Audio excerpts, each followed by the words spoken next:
Hello, citizens of the internet. My name is AJ, and this is my YouTube channel. I am the A to Z artist, and welcome to my first video. I'm still kind of working on the format here for whatever we're going to be doing here for this channel, but it is an art channel. It is me, mostly speed paints, mostly process. I'm less going to be an educational one. There are some great educational YouTube channels out there. Color with Kurt is one of my favorites. But if you've watched YouTubers like Caitlin McCaig or Christian Pearson, Popcross Studios, that's kind of the vibe I'm going for. More conversational, more fun, more talking you through my process, talking about why I decided to do a piece. One of the big reasons why I decided to start a YouTube channel was the fact that we've all been locked inside for, well, for me it's been, let's see, 9 days so far for me. So not as bad as some people. I know for a lot of states it's been, in the US at least, it's been a lot longer. Minnesota's only been for about a week and a half. So I'm not going as crazy as some, but I needed something to fall back on to keep myself going. And one of those things was the YouTube channel, and another thing was just art in general. I've been really pushing my art for the last few days, especially last week and a half, especially with the Disney Star Wars thing that I was going to do. As you can see on there, I was originally planning to do what I call Disney Wars, which was episodic. It was going to go through and figure out all of this, figure out backstories and interesting ways to incorporate the Disney characters into the Star Wars universe. Apparently, time-lapse video of 60 frames per second, it really shuts down Corel Video Studio. So, I decided to fall back on a piece I had done earlier on in the month. I had recorded it, planning on doing a video, but a big chunk of it had gotten corrupted. So I didn't think I could work with it. But as I was going through and I was like, I need to get a YouTube channel started today, I decided to do work with that one. I managed to cut it down quite a bit to make it viewable and to take out the corrupted parts. So it's going to be a little bit jumpy, but for the most part, it'll be fine, I think. Today, the focus of the video will be on my entry into the CDC, not the Center for Disease Control, although that is kind of topical. I'm talking about the Character Design Challenge. On Facebook, every month, there's a group called the Character Design Challenge run by a magazine called Character Design Quarterly. They'll throw out a theme, and then they want entries for that theme. So take, for example, this month was Norse gods. They wanted people to take the stories of the Norse gods and redesign them into a new and unique way. Partially to flex the creative muscles, partially just to make people, just to see what people can do. And I think that it's such a fun challenge every month, just to see what the theme is. I don't participate every month. Sometimes I'm just not inspired. Sometimes I've got something else going on. But a lot of months I've tried, and there's always something really interesting. There was one that was Hawaiian dancers. There was another... the very first one I entered was ninja cats, which I thought was hilarious, and I'm more of a dog person, but it was such a fun challenge. So I wanted to jump in with this month's challenge, which was, again, Norse gods. I'm a big comic book nerd, so of course my original thought was going to be Thor or Odin or Loki, the big three that everybody knows about because of Marvel, that's just who gets advertised right now. But I wanted to kind of break away from that, mostly because I know as an artist and a designer that a lot of times my first idea isn't always going to be the best. So I jumped in and did some research, and I came up with this. Okay, in post I'm going to put something in there, but for right now it feels really weird just to flash my hands like that. But I can make anything happen. Hopefully. I'm not just waving my hands. Anyway, so the focus for this month was, again, Norse gods, and I wanted to jump in with what I believed to be one of the more interesting stories that I'd seen for this topic. The character I was going to be dealing with was Idun, goddess of youth and immortality in the Norse pantheon. And I really kind of wanted to. So my big focus is storytelling and dealing with how people tell stories throughout the centuries. And the Norse myths are fascinating in themselves for how they represent story and how they represent the characterization. It's not just blood and gore. There's a lot of really interesting, funny moments that some of the other myths just kind of miss out on. I mean, Greek myths have some really funny moments, but I mean, Norse myths have Thor cross-dressing to get his hammer back. So there's some humor in those moments. But the main thing I really wanted to push in this piece was kind of a sense of drama and tragedy. Idun really doesn't show up very much in the Norse myths. She's kind of just there to give her apples of immortality to the Norse gods. She acts as this kind of object amidst the myths, and I wanted to flesh her story out. I mean, there was just only really one story that I could find that focused on Idun. It really wasn't even a focus on her. It was a focus on Loki. But I decided to take that story and build on it. So the story goes that Odin, Loki, and Heinir, Norse gods have weird vowels in their names. Let's just be honest. Odin, Loki, and Heinir went on an adventure out into the mountains surrounding Asgard.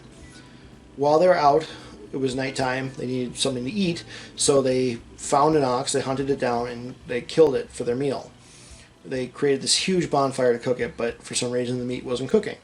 And they tried for hours and hours, and the meat just wasn't cooking. And finally, this eagle on a branch above them says, "I'm the one that's keeping your meat from cooking. I'm magic, and if you give me some of your food, I'll let you cook the meat." And so they grudgingly agreed. Norse guards aren't ones to share, but they did what they could, and so they gave they gave some of the meat to the eagle, or they agreed to. Loki, being the trickster, the jerk, the complete tool of the Norse gods, waited until the eagle was just about to take his first bite and tried to bat him off with a stick. The eagle, being magical, grew in size, grabbed Loki by the wrist, and pulled him into the sky. Loki was terrified of dying, and so he promised the eagle anything it wanted. And so the eagle asked for Idun. He believed that her apples of immortality and their magic would be a powerful source for him. So he let Loki loose when he agreed, and Loki returned to Asgard, where he tricked Idun into following him. He told Idun that there was an orchard of fruits more beautiful than hers. And so Idun followed him to see it. And there, Thiazi, I believe is how you pronounce his name, stole Idun away. The gods, over time, began to age, and they realized that Idun was missing, and mad that they were going to die of old age, they went to Loki and said, if you don't find her, we know this is your fault, if you don't find her, we'll kill you, because they're Norse gods, and they don't take anything lightly, and death is always their go-to. So Loki obviously agreed, and Freya gave him the ability to turn into a hawk. So Loki flew off, found Idun in Thiazi's palace, and turned her into a chestnut and flew away with her. Thiazi gave chase, but the other gods were prepared and set a fire trap for him. And being that Thiazi was so fast, he couldn't stop quick enough to avoid the fire trap, and died. So the gods got Idun back. Now, at this point is where my part of the story comes in, because there's no real... After this point, there's no real story featuring Idun. And being the designer, I had to question what happened after this. I mean, stories don't just end with the characters going missing. Did she stay a chestnut? Did she stay part of Loki's life? No, there's just no talk of her. And so I thought about, what if Odin was just so terrified that Idun would be gone again? Odin being this, he's being the king of the gods, he has responsibilities and he fears for the lives of his people, but also he also has a kind of arrogant streak and an angry streak, and maybe he just doesn't trust Idun to go out on her own and be safe. So he takes Idun into her orchard and he binds her to this tree, the biggest of her magical trees. I and only lets her free once a year to harvest her apples. That way she knows that no matter what, her that no matter what, Idun is safe. No matter what, Odin can trust that they will never lose the apples of immortality again. And I just thought that was such a more interesting ending. It's tragic and sad, and it would explain so much. After all, I mean, Idun is, again, this character that doesn't show up very much. She doesn't exist in the myths very much, other than to deliver her apples. So I kind of worked that into this design. The orchard tree is wrapping around her and twisting about her to trap her down, and she's actually becoming part of the tree. Wood is growing over her face and hands, and she's becoming wooden so that she can be preserved and safe for the rest of the year until her harvest time comes. And then she has one day to go and harvest all of the apples, put them in her chest, and bind herself back to the tree. She has no other option because Odin will be watching. Again, such a more interesting ending to that type of story. I mean, the Norse gods aren't necessarily known for... I mean, there's a few that are known for their kindness, but they're known for their brutality and their strength and their willingness to do anything to get ahead.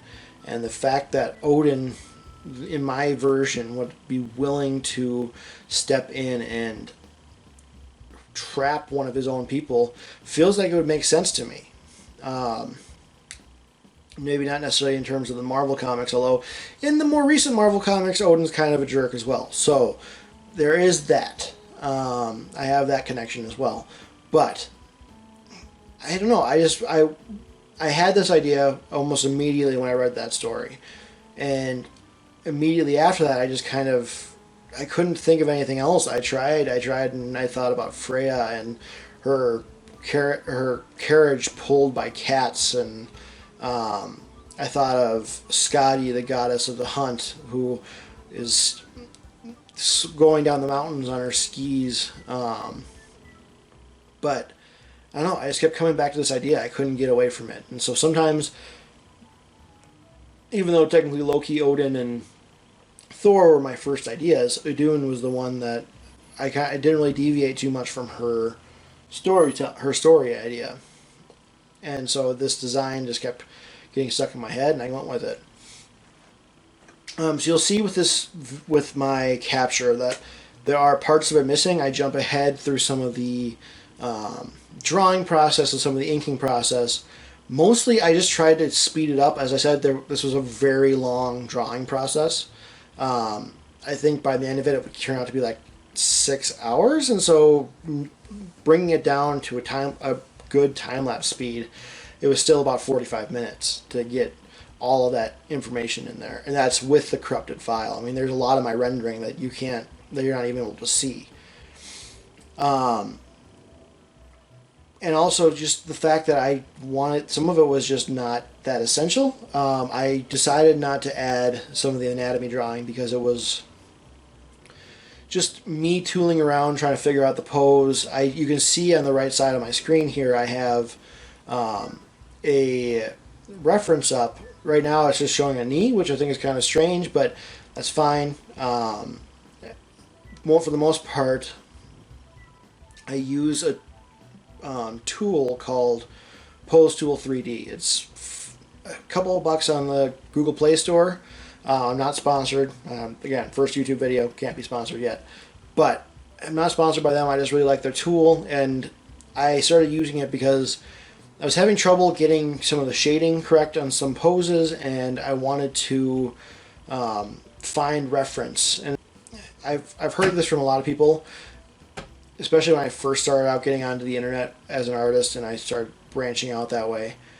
People seem to think being or using reference is a bad thing, when I have a firm belief that you can't draw something until you have done it through reference. I mean, there's definitely something to be said about drawing from memory, but unless you have some reference to draw it the first time, you're not going to be able to replicate that. I mean, that's what drawing from memory is replicating something that you've already done, at least in my opinion. So drawing from reference isn't a sin. I've heard people talking about how using reference you're just copying and blah, blah, blah, blah, but as long as you change some facet of it, using reference isn't a bad thing.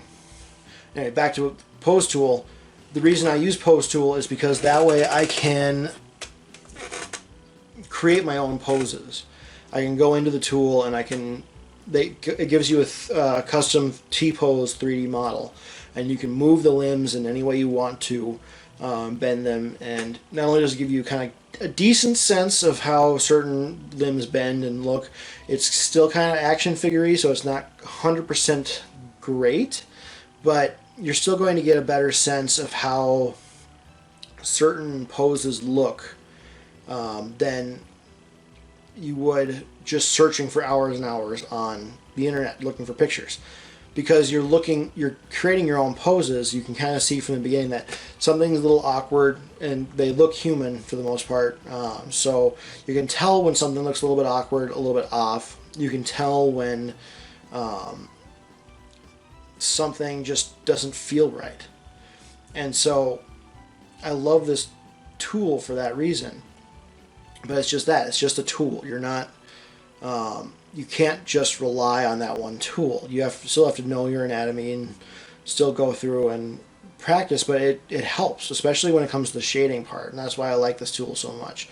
You can light it any way you want, and it shows you a fairly accurate representation of how shadows bend around a form, or how highlights either are very subtle against certain spots or very bright and present in others. And so that's why I really like this tool. You can see me doing a little bit of the inking process here. I did cut out quite a bit, which shows you just how long this spot took. Most of the stuff I cut out was most of, like, what I'm doing right here is that little fine detailed kind of trunk texture, and that I have to work on. Not necessarily getting the trunk texture down. I really like how I do trunk textures and how I get wood to look, but the problem becomes that I don't necessarily have a sense of when to stop. I think that's my biggest problem, is I don't know when to just sit there and be like, yeah, that's good enough. No, I have to detail every tiny little divot in the wood and go through, and yeah, it's a fun process because I can just let my mind kind of wander and forget what I'm doing for a moment, but for the most part, yeah, it takes a long time, and especially doing these videos, I think that's something I'm going to have to work on cutting back on a little bit, just because the thing with it is that this picture alone is 11 by 14, so it's about yay big, so and those tiny little details, except for in certain spots, no one's going to notice unless you get super close. I mean, if you think about going to a museum, and I'm not saying my stuff's museum worthy by any means, but just go with me here. If you go to a museum and you're looking at the body of work there, you look at a painting, you're not going to get super close. I mean, I do have a story about that. My professor at one point had said that he set off alarms at museums if you got that close, but most people are going to see the stuff from about 6 feet away. If you're looking at stuff on Instagram, it's this big on a tablet and this big on a phone. Yeah, they're not very big. No one's going to notice all those tiny little details unless you put them in the right spots. And I think that's the problem, is I tend to put them everywhere. I don't focus on what the right spot is. So in that way, that's kind of why what I don't like about this piece is I just kind of went in and just detailed everything to such a high degree, and not only did it take so long, it kind of took away, I mean, it's just too busy in some ways. But I also just cut it because it's just not interesting. Just watch me go through and ink every tiny little detail. At least I didn't find it interesting when I was watching it. And if I'm bored, there's probably a good chance you guys are going to be bored because I like everything.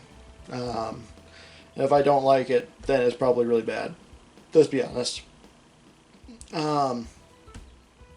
You'll also notice that one of the things I cut out from this video is the flatting stage, which is coming up here pretty quick. I do include some of it, but only a few minutes worth. It's just, flatting is boring. It's another one of those ones where I tune out, I let the world, I put on a video or a audiobook, and I just let the world. It's one of those situations where I just let myself sink into it, because it takes a long time. There's no easy way to do flatting that I've found. I'm still experimenting on how I want to do it, but as you can see, I edge out every spot of color and then I fill it. And it's an effective and fairly speedy way to do it, but it takes forever. And that's, as an artist, I don't want to watch it. If I had to watch someone flatting, like Kayla McKegg does a really interesting job flatting where she just fills it. I don't know how she gets it to fill like that. I have to figure that out myself, but from what I've found, there is no easy way to flat a piece like this. It's just, especially with my inking style, I'm kind of loose and I try and keep my inks fairly busy, and so there's a lot of gaps and stuff. So this is what I found to be the easiest way to ink my pieces.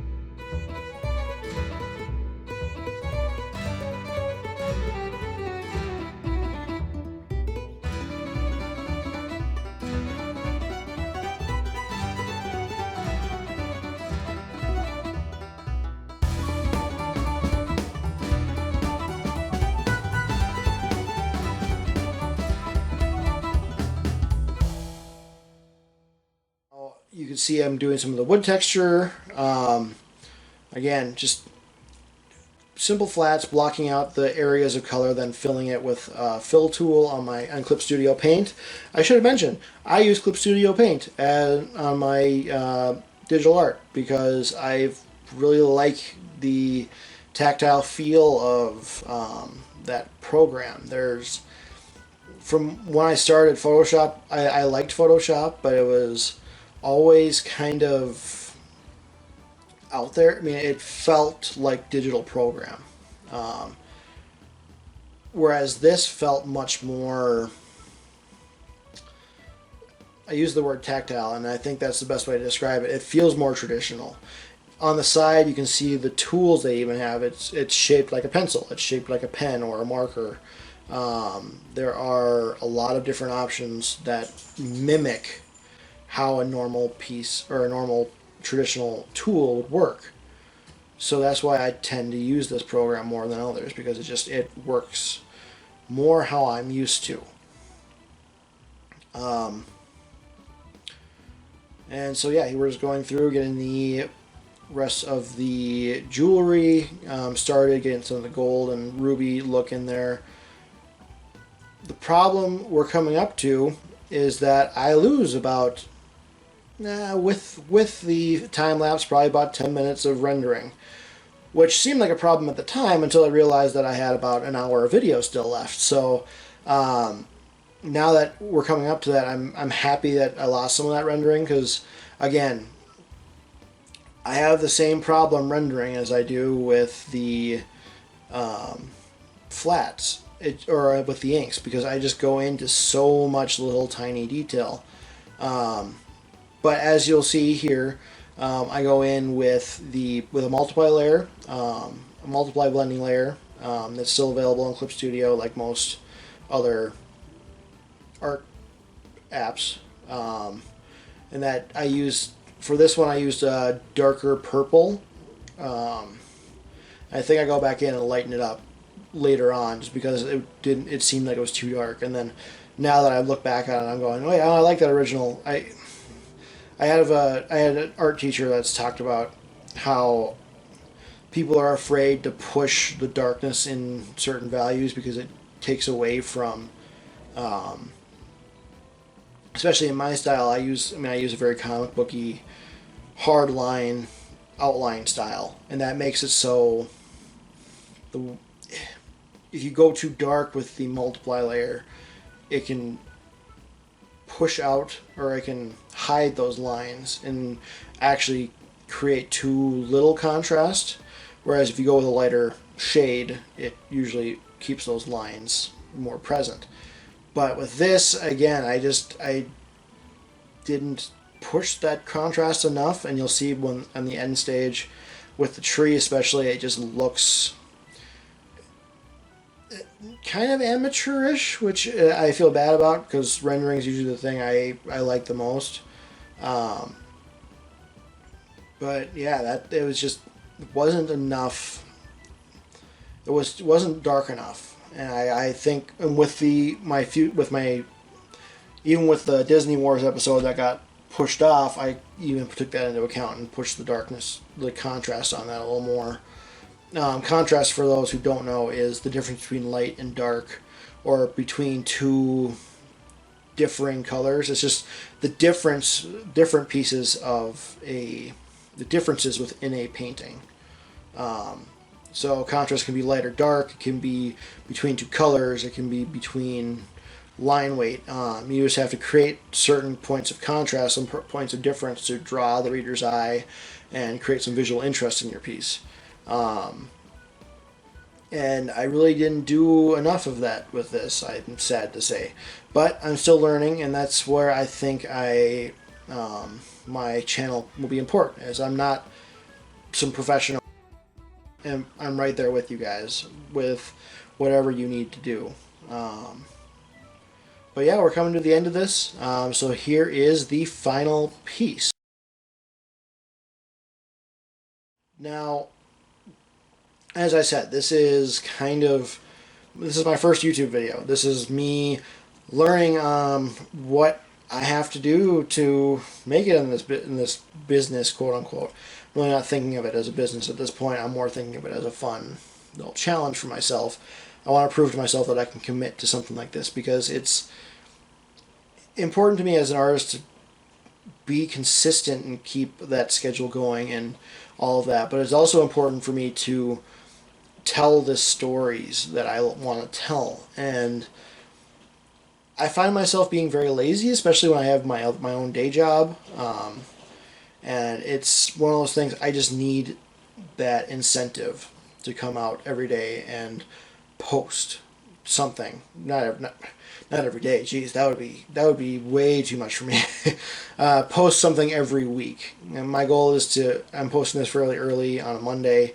But I'm hoping to post this again coming Saturday, and then keep it consistent on Saturday. And hopefully I can make you smile. That's all I can ask for. Especially in this kind of crazy topsy-turvy world we're living in right now.